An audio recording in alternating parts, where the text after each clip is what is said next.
아내는 남편이 아들을 훈육한다면서 엎드려 뼈쳐를 시킨다든지 폭언을 한다든지 하는 행동을 중단시켜야겠다는 생각을 가지고 남편을 아동학대로 신고하였습니다. 나중에는 부부 모두가 아이를 학대한 것으로 검찰 송치가 되어 버렸다는 것입니다.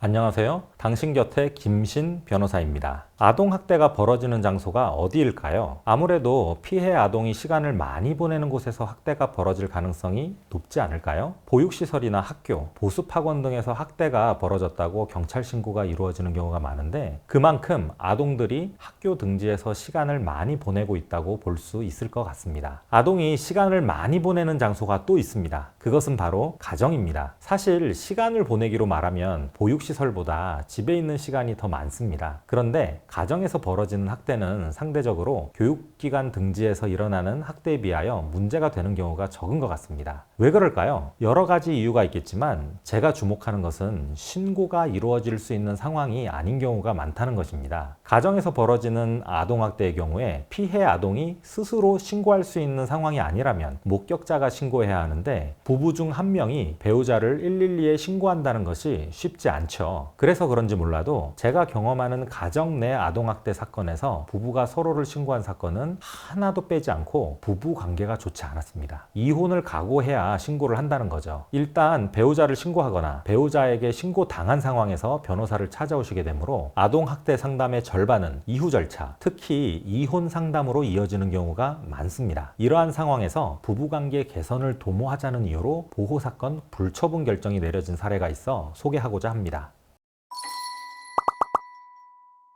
이 부부는 이제 초등학교에 입학할 정도 나이 아들을 키우고 있었습니다. 아들 육아에 대한 방침이 좀 달랐습니다. 아버지가 아들을 엄하게 훈육하는 데 대해서 어머니는 말리곤 하였는데요. 아버지는 아들 있는 데서 아내가 남편 훈육 방식에 반기를 들어 남편 권위를 훼손하였다고 느껴 더욱 화를 내면서 부부관계가 안 좋아지는데 중요한 원인 중 하나가 되었다고 합니다. 아내는 남편이 아들을 훈육한다면서 엎드려 뼈쳐를 시킨다든지 폭언을 한다든지 하는 행동을 중단시켜야겠다는 생각을 가지고 수사기관에 남편을 아동학대로 신고하였습니다. 아내는 이러한 조치로 남편이 아들에게 도를 넘은 훈육을 하는 행동을 저지할 수 있으면 좋고 이 일로 최악의 경우에는 이혼도 불사하겠노라는 굳은 결심을 하고 신고한 거죠. 그런데 1차 고소인 조사 때의 분위기가 이상했습니다. 남편이 아들을 학대한 경위를 청취하던 수사관에게 그때 부부끼리도 부부싸움이 있었다고 하자 돌연 수사관이 이렇게 물어봅니다. 아이 보는 데서 부부싸움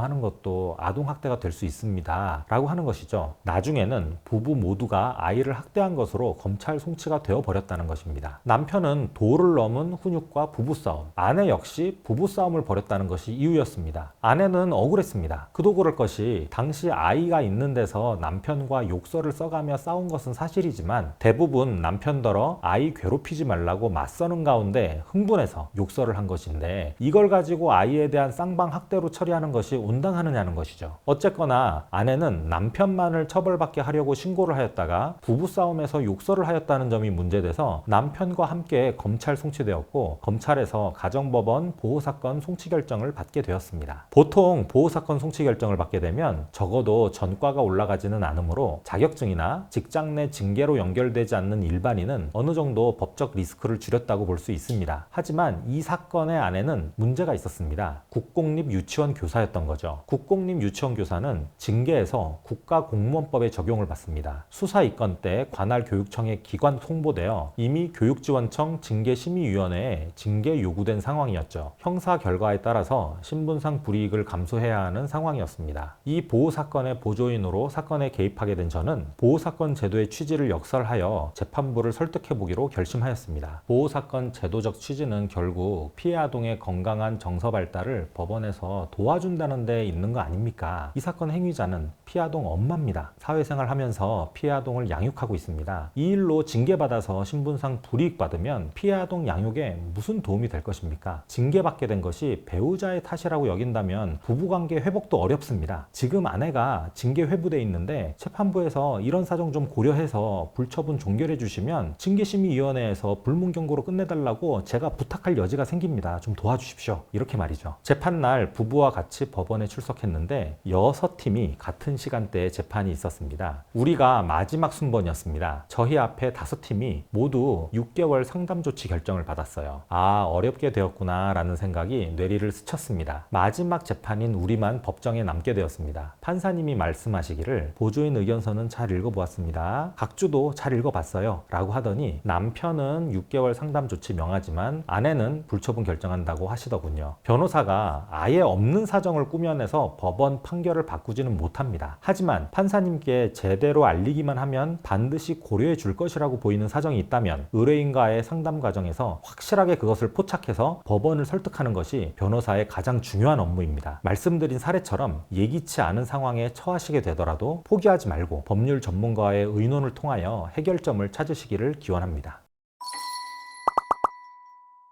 오늘 영상은 여기까지입니다. 아동학대 사건과 관련해 도움이 필요하시다면 구독과 좋아요 부탁드리겠습니다. 시청해주셔서 감사합니다.